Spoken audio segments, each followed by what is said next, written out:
Travis Wayne Goodsell. I was about to head off to bed when the news presented another updated newscast story on Under the Banner of Heaven.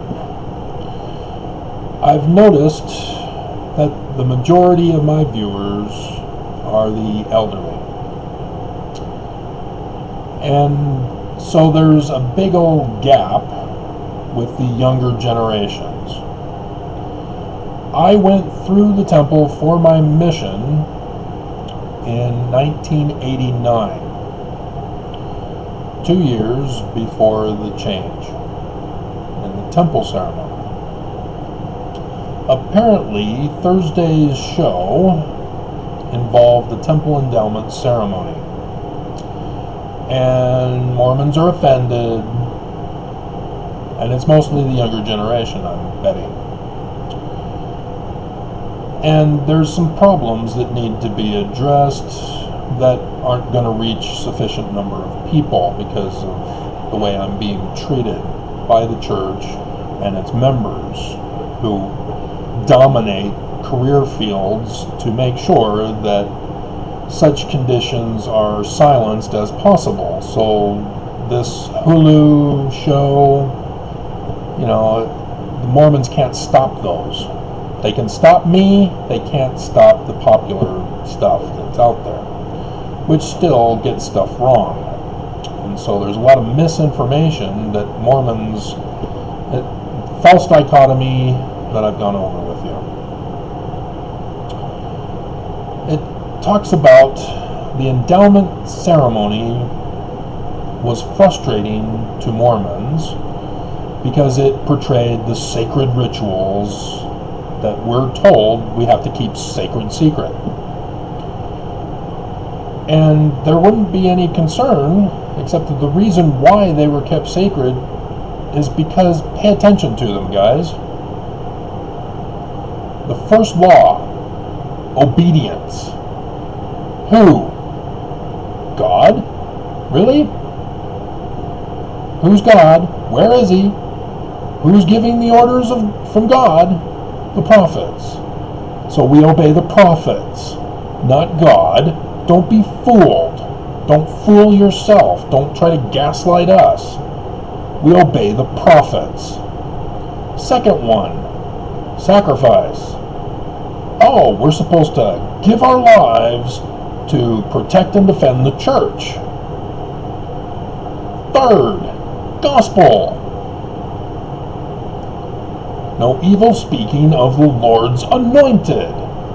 And that's understood as the prophets. Fourth, yeah, here's one. Oh, we no longer practice polygamy. Oh, are you sure? It was changed because the United States shut them down. And they weren't allowed to practice polygamy, as well as the tithing fraud, but they still continue the tithing fraud. They just don't do the perpetual immigration fund. And so the text had to be worded, because of the Reed Smoot hearings, so that we obey the laws of the land regarding chastity, legally and lawfully married. Well, Nelson went and pulled a stunt for 2019's changes, in which it's now worded legally and lawfully wedded according to his law. Oh, what does that refer to? Well, I received a comment yesterday referring to section 132. We all know this. He didn't need to do this. He did it anyway. People are dumb. It's referring to polygamy. Everybody says it's Joseph because it says. Have you ever heard about fraud? Document fraud? Forging documents? Putting somebody else's name when he never had anything to do with it? And there's a whole bunch of stuff that I've covered with this.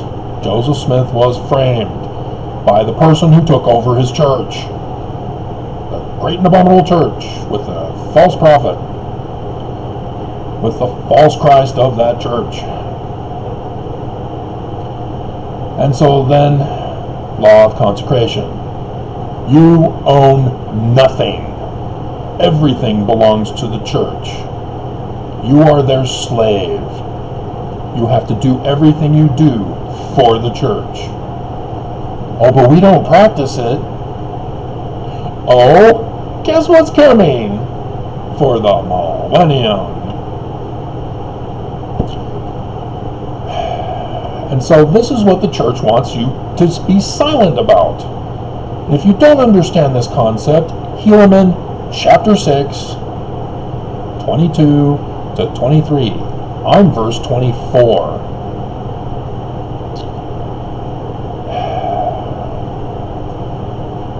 But they claim that it's also a problem because it emphasizes aspects of the sacred rite that have since been eliminated. Oh, you mean the penalties of death?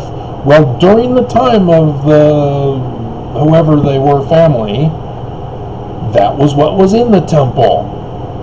Are they going to pull an anachronism and do the current one? I mean, seriously, guys. They have to put in the penalties if they're going to cover this accurately. And so, yes, you had to kill yourself if you didn't obey the church and serve them and protect them from criminal prosecution, like everybody's doing to me, protecting the church by destroying my life. Mormons just don't get it. They think, oh, we're no longer racist because of 1978. Tell that to Kwaku.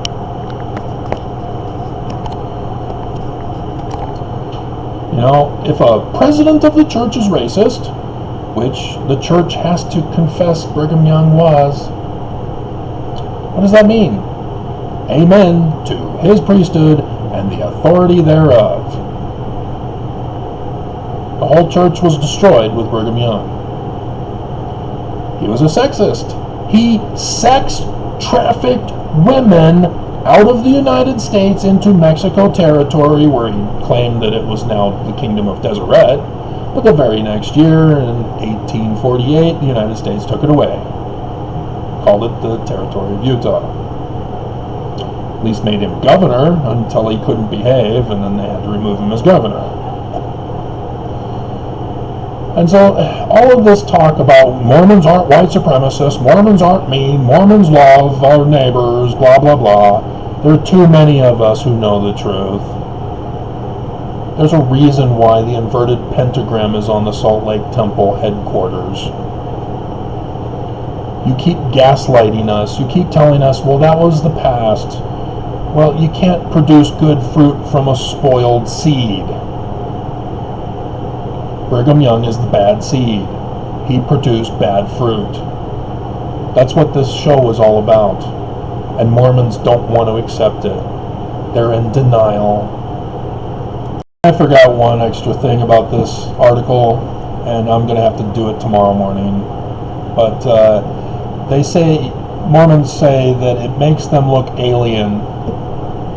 Have you denounced Kolob already? If you could hide a Kolob in the twinkling of an eye, and then continue onward.